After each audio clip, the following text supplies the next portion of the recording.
వేదికపై ఉన్నటువంటి పెద్దలకందరికీ పేరు పేరున అదేవిధంగా ఈ సమావేశానికి వచ్చినటువంటి మిత్రులకందరికీ నేను నమస్కారాలు తెలియజేస్తూ ఈనాడు భారత్ బచావో సంస్థ జరుపుతున్నటువంటి ఈ సదస్సులో మరి వివిధ రాజకీయ పార్టీలకు సంబంధించినటువంటి పెద్దలు ఉన్నారు. మరి మేధావి వర్గం ఉంది. ఒరిస్సా అదేవిధంగా ఛత్తీస్గఢ్ నుండి వచ్చినటువంటి పెద్దలు ఉన్నారు.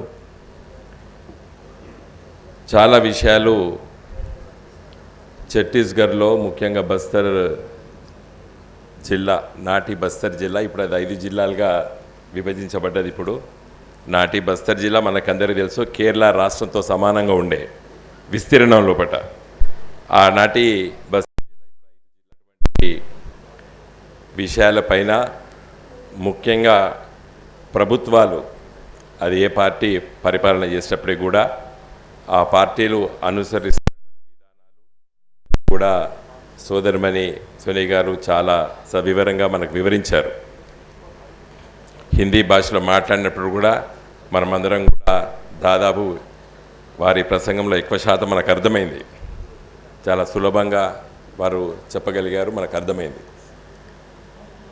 ఇవన్నీ చూస్తే మన ప్రాంతం, తెలంగాణ ప్రాంతం దాదాపు ఒక 20-30 సంవత్సరాల క్రితం మన దగ్గర జరిగినటువంటి సంఘటనలన్నీ కూడా మరి గుర్తుకొస్తున్నాయి. నేను అక్కడ కూర్చొని చూస్తున్నాను. ఒక కాకతీయ విశ్వవిద్యాలయంలో ఒక విద్యార్థిగా ఆనాడు నేను భారత కమ్యూనిస్ట్ పార్టీలో సభ్యుడిగా విద్యార్థి రాజకీయాల్లో 1980 అంటే 70 చివరి దశలో నుండి నేను వృత్తిరీత్యా న్యాయవాదిగా వరంగల్ కోర్టులో ప్రాక్టీస్ చేసే రోజులన్నీ కూడా గుర్తుకొచ్చినాయి. అవన్నీ కూడా మనం అనుభవించినాం. వారు చెప్పిన విషయాలన్నీ కూడా ఈ ప్రాంతంలో ప్రజలందరూ కూడా ఆ రాజ్య హింస అనుకుందామా, లేకపోతే ఆ ఒత్తిడి అనుకుందామా, అమాయకుల ప్రాణాలు కోల్పోవడం అనుకుందామా, అవన్నీ కూడా దాదాపు మన అనుభవించిన ప్రాంతమే మన తెలంగాణ ప్రాంతం. అయినప్పటికీ ఆ ఉద్యమం అంతకంటే పూర్వము చరిత్రలోకి వెళ్తే దాదాపు మనం ఎక్కువ శాతం మనం పుట్టలేదు. 1948 ఆ ప్రాంతంలో, తెలంగాణ ప్రాంతంలో నాడు తెలంగాణ సాయుధ పోరాటంలో ఇచ్చినటువంటి నినాదం దున్నేవాడికే భూమి. ఆ రోజు ఎవరు అర్థం చేసుకోలేదు. అది పాపం ఆనాటి ఉమ్మడి కమ్యూనిస్ట్ పార్టీ ఇచ్చినటువంటి నినాదం దాదాపు ఇప్పుడు ఆచరణలో సాధ్యమైపోయింది. అధికారంలో లేకపోవచ్చు. ఈరోజు దేశం మొత్తంలో ప్రొఫెసర్ హరగోపాల్ గారు ఉన్నారు, కోదండరామ్ గారు ఉన్నారు, ప్రొఫెసర్ గారు, వారికి తెలుసు. ఈరోజు మన రాష్ట్రం మాత్రమే చిన్న కమతాలకు ఇలా ఉంది. దాదాపు 85% లెస్ దెన్ 2 హెక్టార్స్ ఉన్నటువంటి కమతాలు ఉన్నాయి. కారణం శ్రీమతి ఇందిరాగాంధీ గారు తీసుకొచ్చినటువంటి మరి ల్యాండ్ రిఫార్మ్స్ చట్టం కావచ్చు, అంతకంటే ఎక్కువ మరి ప్రజా ఉద్యమాల ద్వారానే జరిగినట్టు మనకందరికీ తెలుసు, వివిధ కారణాల వల్ల. అందుకోసమే ఈరోజు ఉత్పత్తి కూడా ఎక్కువ పెరిగింది తెలంగాణ ప్రాంతం, నేటి తెలంగాణ రాష్ట్రంలో. వ్యవసాయ ఉత్పత్తులు కూడా విపరీతంగా పెరిగినాయి. అంటే ఒక సామాజిక ఉద్యమాల ఒక ప్రభావం గురించి నేను మాట్లాడుతున్నాను. ఈ ప్రాంతంలో నాటి నుండి నేటి వరకు మన రాష్ట్రం, ఇప్పుడు కొత్త రాష్ట్రంలో జరిగినటువంటి పూర్వీకులు చేసేటువంటి ఉద్యమాల ఫలితాలు కొంతవరకు సామాన్య ప్రజానీకానికి వచ్చినాయి. కాబట్టి ఈరోజు బస్తర్లో సోదరిమణి గారు వివరించినటువంటి విషయాలన్నీ కూడా మనలాంటి వాళ్ళము స్పందించాలి. అందుకే నేను మా పార్టీ సభ 27వ తారీఖు నాడు ఉంది. అక్కడ ఉండి కూడా నేను ఉదయం పూట ఇక్కడికి వచ్చి ఈ సమావేశంలో హాజరైపోదామని వచ్చాను. ఆ ఏర్పాట్లలో ఉన్నాం, వరంగల్లో జరుగుతున్నాయి. కారణం ఏంటంటే అట్లీస్ట్ మనం మద్దతు తెలియజేస్తాం. బస్తర్ ప్రాంతంలో జరుగుతున్నటువంటి ఆ ప్రజానీకం, ముఖ్యంగా మరి ఆదివాసులపైన జరుగుతున్నటువంటి పోలీస్ నిర్బంధాలు అనుకోండి, లేకపోతే ఒక విధంగా వారిని కాల్చి చంపడం అనుకోండి. ఇక్కడ ఈ భారత్ బచావో సంస్థ ఇచ్చినటువంటి ఈ వివరాలని చూస్తే ఈవెన్ మావోయిస్ట్ పార్టీ వాళ్ళు చెప్పిన విషయాలు కూడా చెప్తే మా క్యాడర్ ఇంతమంది వచ్చారు, సామాన్య ప్రజలు ఇంతమంది వచ్చారని కూడా చెప్పడం జరిగింది ఇక్కడ. అంటే పత్రికలు కూడా చూస్తున్నాం, వివిధ పత్రికలు కూడా తెలియజేస్తున్నాయి. ఒక్కొక్క సంఘటన లోపల 20 మంది, 40 మంది, 50 మంది, 60 మంది ఇటీవల కాలంలో చనిపోతున్న దాంట్లోపట మావోయిస్ట్ పార్టీకి సానుభూతులు అయితే కావచ్చు తప్పితే కానీ ఆయుధాలు పట్టుకొని తిరగబడేటువంటి వ్యక్తులైతే కాదు అనేటువంటి విషయాన్ని కూడా చాలా స్పష్టంగా రాజకీయ పార్టీల నాయకులం కాదు, మరి పత్రికా రంగము వివిధ సంస్థల ద్వారా మనకు తెలుస్తున్నది. కాబట్టి మరి మనం ఈరోజు ఇలాంటి సమావేశాలు పెట్టుకొని ఈ భారతదేశంలో భూభాగమైనటువంటి మరి బస్తర్ ప్రాంతంలో జరుగుతున్నటువంటి విషయాలపైన స్పందిస్తేనే కేంద్ర ప్రభుత్వానికి దృష్టికి వస్తుంది. ఇక్కడ తెలుసు తప్పనిసరిగా కేంద్ర ప్రభుత్వం సంబంధించినటువంటి ఇంటెలిజెన్స్ సంస్థలు ఇవన్నీ కూడా తెలియజేస్తాయి. వివిధ రాజకీయ పార్టీలు వచ్చి మాట్లాడుతున్నాం. మనం ఎందుకు మాట్లాడుతున్నాం? రాజ్యాంగాన్ని కాపాడాలని మాట్లాడుతున్నాం. ఇవాళ రాజ్యాంగంలో మరి డాక్టర్ గారు మనందరితోని ఈరోజు పీఠిక ప్రియాంబుల్ చదివించారు. దాంట్లో వారు చెప్తున్నప్పుడు సెక్యులర్ అనేటువంటి పదం వచ్చినప్పుడు నాకు ఇమ్మీడియట్గా సుప్రీంకోర్టు ఇటీవల కాలంలో ఇచ్చినటువంటి తీర్పు కూడా తెలుసు మనకి. ఎవరు సెక్యులర్ అనే పదాన్ని రాజ్యాంగంలో ప్రియాంబుల్ తొలగించాలని చెప్పి మరి బీజేపీకి సంబంధించినటువంటి మాజీ పార్లమెంట్ సభ్యులే కేసేశారు సుప్రీంకోర్టులో. సెక్యులర్ అండ్ సోషలిస్ట్ ఈ 2 పదాలు ప్రియాంబుల్ నుండి తొలగించాలని ఫైల్ చేశారు.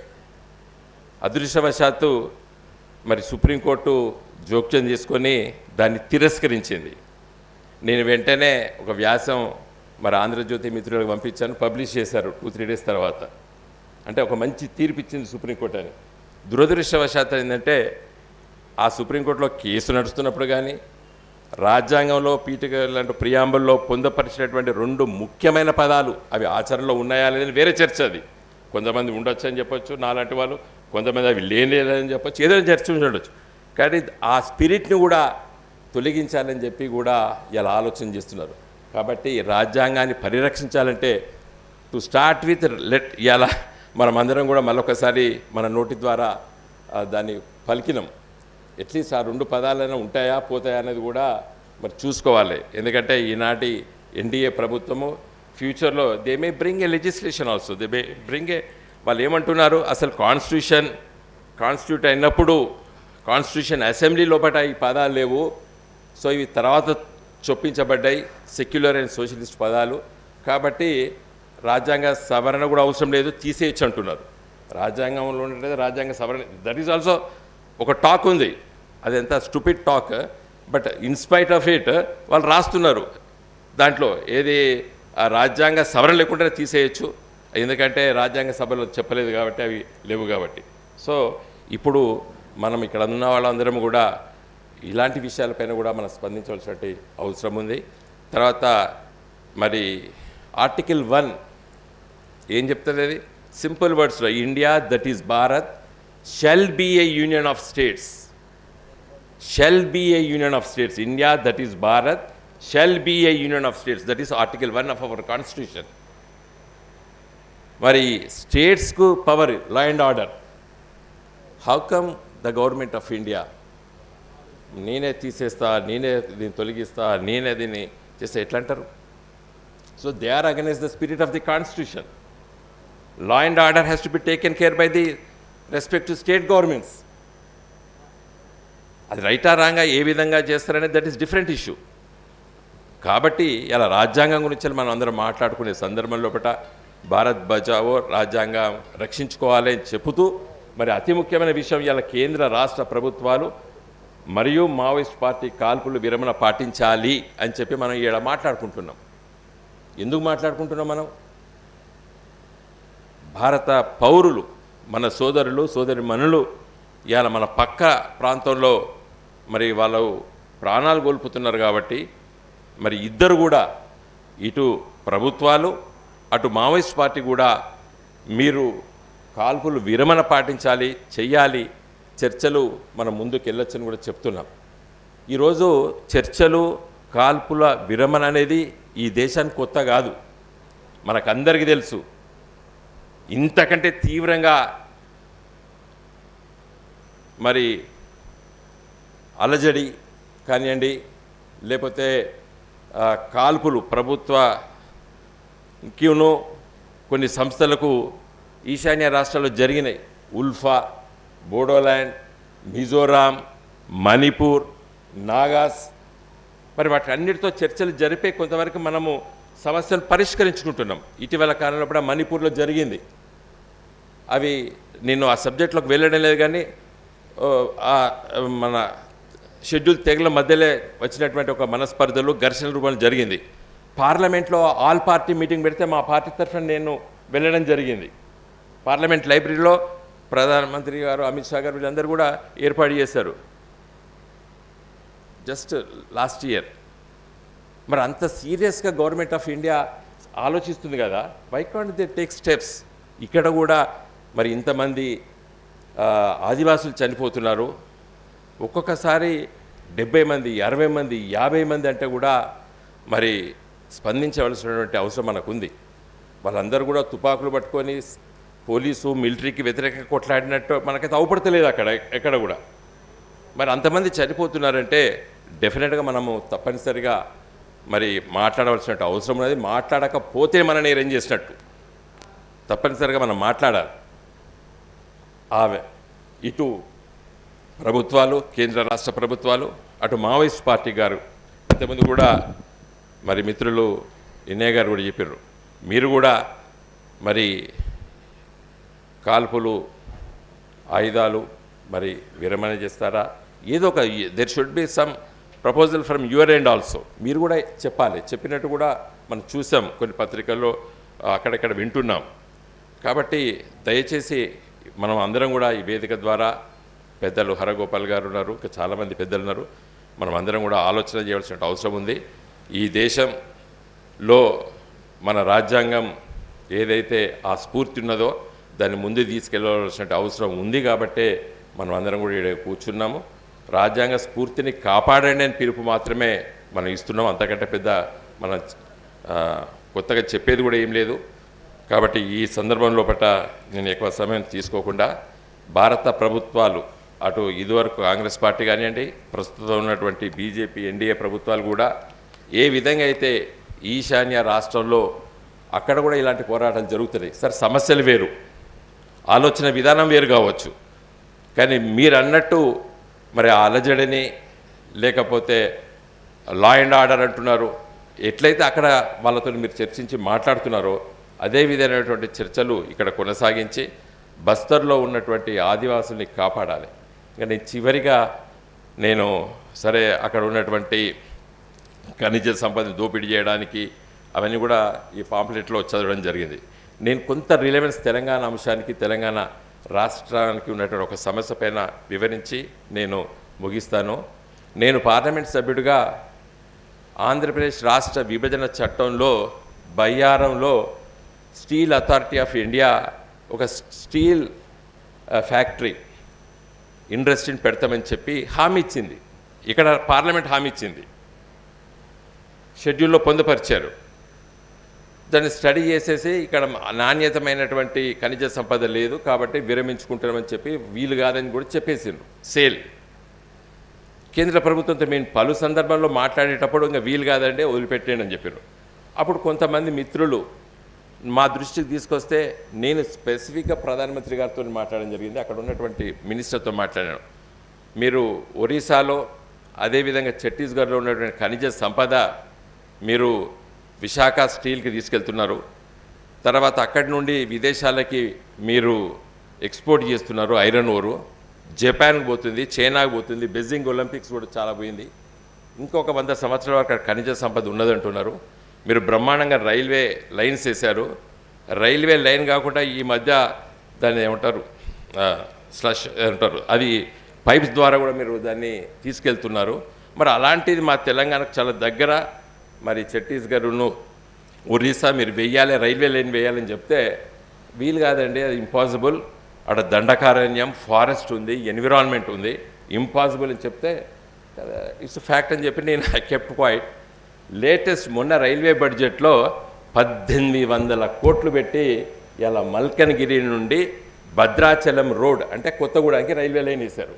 అరే నేను ఇంత కష్టపడి తిరిగితే రాలేదా, ఎట్లా శాంక్షన్ అయింది, ఎవడు అడగంది రైల్వే లైన్ ఎట్లా శాంక్షన్ అయిందని నాలాంటి వాడు దృష్టి పెట్టి దాన్ని మొత్తం స్టడీ చేస్తాను నేను.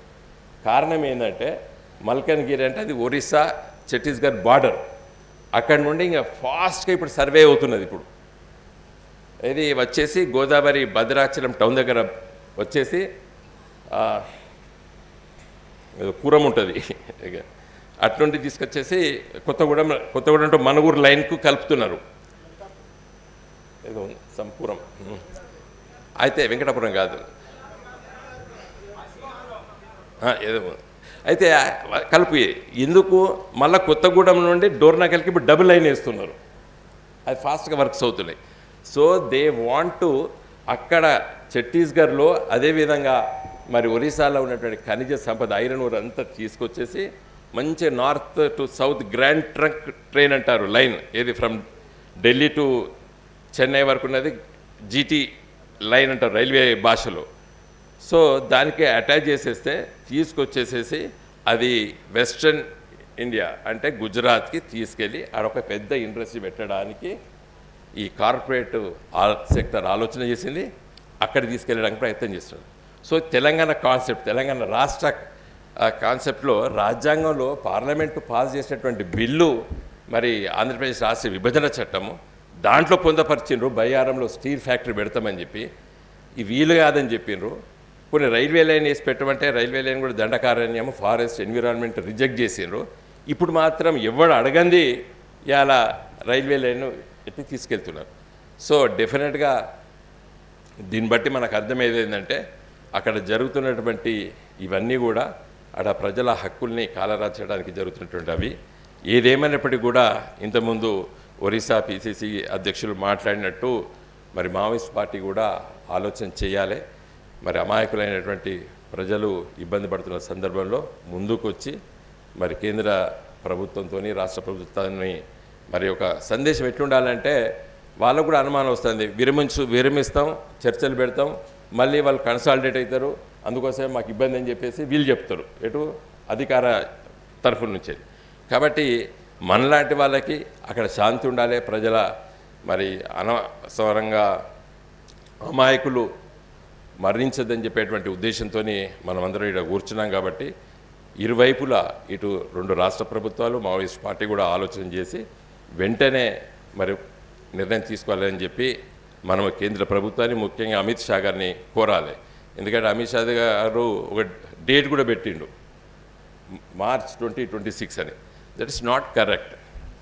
మీరు లా అండ్ ఆర్డర్ని కంట్రోల్ చేస్తుండొచ్చు కానీ ఐడియాలజీని అయితే కంట్రోల్ చేయలేరు కదా.